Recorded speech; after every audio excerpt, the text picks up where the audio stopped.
What's up, everybody? Alex here with a pretty fresh cup of coffee.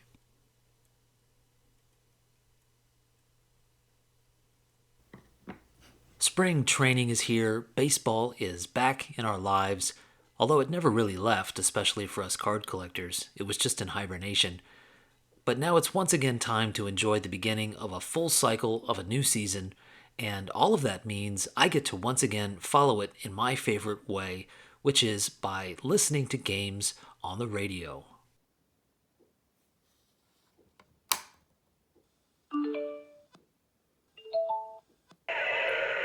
Mike Schmidt has been intentionally walked to load the bases with one out. Here's Del Unser. He is singled and flied out to right.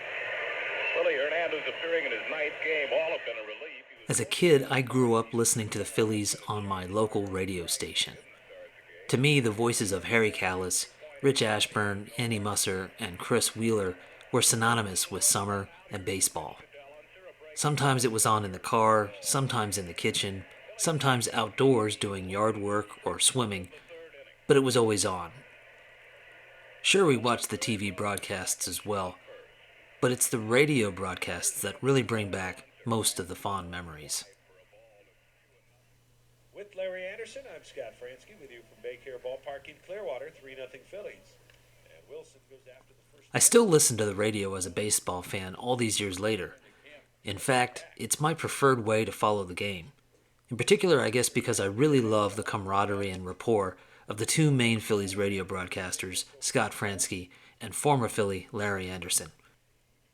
For my birthday this year, I was gifted the radio you see here, a 1939 Philco Transitone, which has been retrofitted to connect to a Bluetooth signal. So, in fact, it's not really a true radio anymore. It's essentially a network speaker, but with a little technological magic and some imagination, I can tune into the local station from my childhood and listen to the Phils on the radio. 3-0 Phillies lead it back in a moment on the Phillies radio network. Or perhaps even better, this thing can become a time machine of sorts. I can use a service like the wonderful Baseball on the Radio YouTube channel, which has an abundance of riches with games going all the way back into the 1930s, and revisit a piece of the game's history in a way that makes it feel way more immediate, more real. Yes, here come the Dodgers, and this is Vin Scully along with Jerry Doggett inviting you to stay with us now as they invade Connie Mack Stadium in Philadelphia to play the Phillies in the final game of 1957. There's just something about listening to the game on the radio that I really enjoy. If you want to let it drift into the background of a summer's day, you totally can. It's okay to just let it become background noise. But if you're fully engaged in whatever's happening, I find that my mind is way more active listening to the game on the radio than it is when I watch a TV broadcast.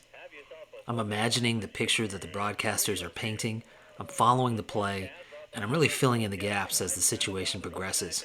I just find it to be overall a way more fun and engaging experience.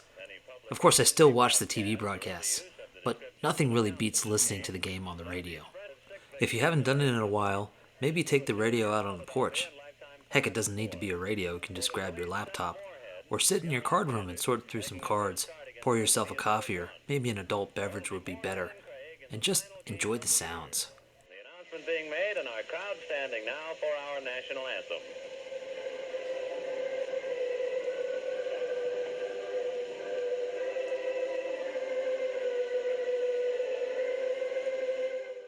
Alright guys, thanks for checking out the video. Hope you enjoyed it.